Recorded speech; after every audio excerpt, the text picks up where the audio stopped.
साल 2020 में धरती पर भले ही बहुत कुछ रुक गया हो, लेकिन अंतरिक्ष में बहुत कुछ हुआ। चाहे वो मंगल ग्रह पर बस्ती बसाने की शुरुआत हो, चांद और एस्टेरॉइड्स के सैंपल्स पृथ्वी पर लाने वाला मिशन हो, या प्राइवेट कंपनियों के ह्यूमन स्पेस मिशन की शुरुआत हो। 2020 को स्पेस एक्सप्लोरेशन के इतिहास में एक नए युग की शुरुआत कहा जा रहा है। हम आपको बताते हैं ऐसे 3 बड़े कारनामे के बारे में जिसने स्पेस एक्सप्लोरेशन के इतिहास में एक नया अध्याय जोड़ा है।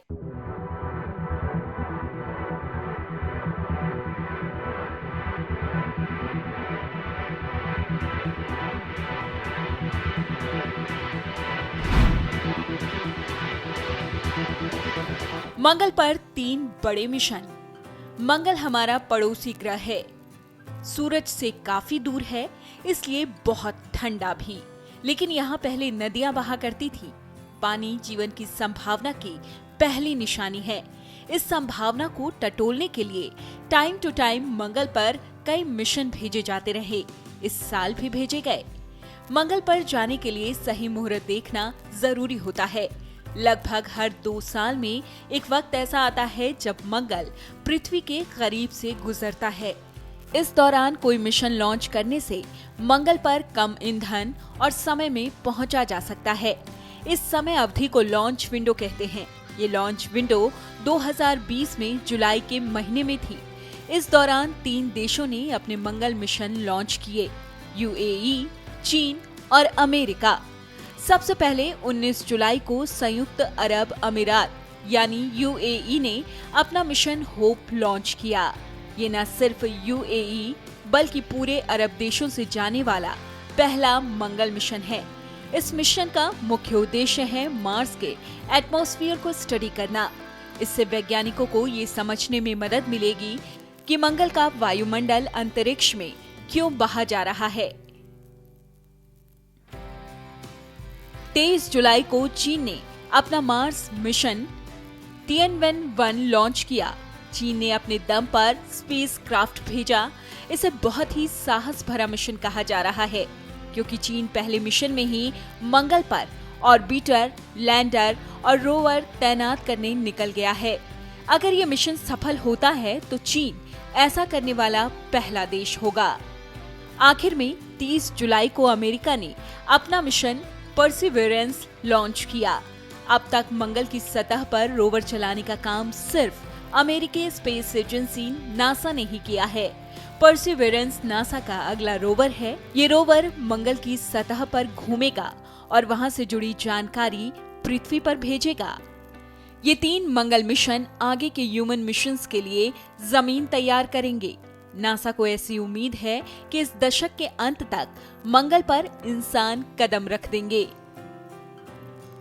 स्पेस में प्राइवेट कंपनीज की एंट्री।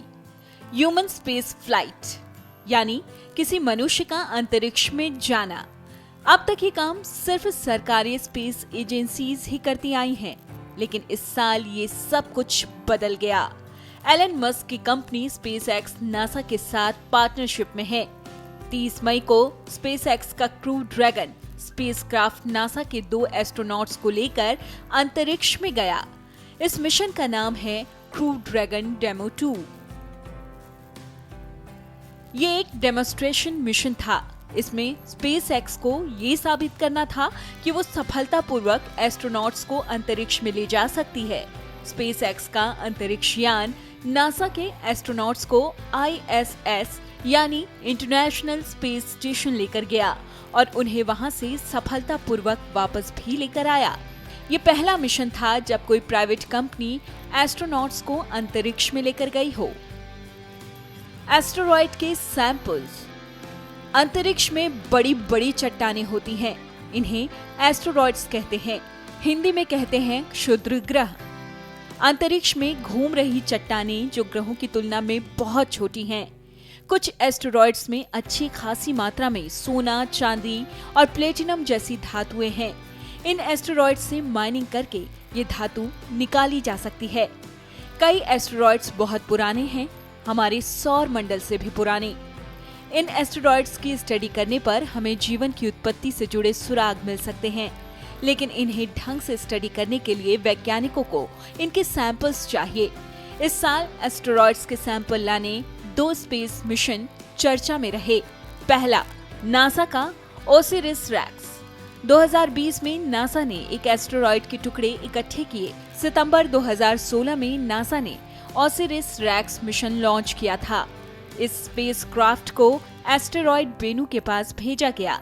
मिशन का सबसे अहम उद्देश्य है एस्टेरॉयड बेनू को स्टडी करना और इसके सैंपल्स पृथ्वी पर भेजना।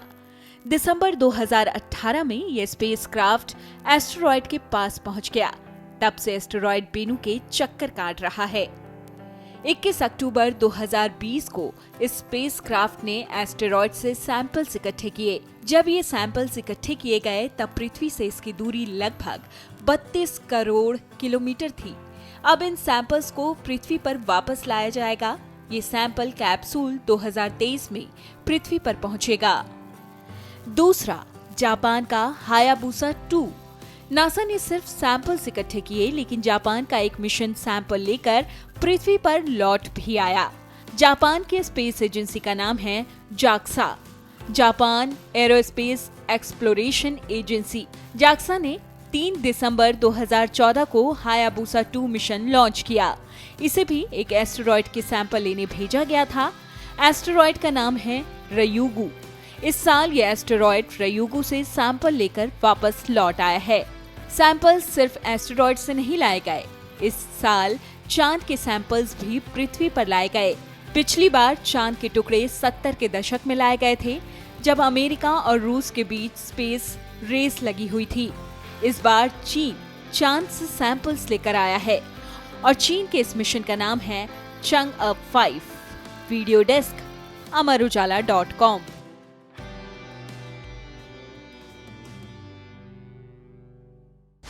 डाउनलोड करें अमर उजाला ऐप और पाएं खबरें लगातार। अगर आप ये वीडियो YouTube पर देख रहे हैं तो हमारे चैनल को सब्सक्राइब करें और बेल आइकन को दबाना ना भूलें।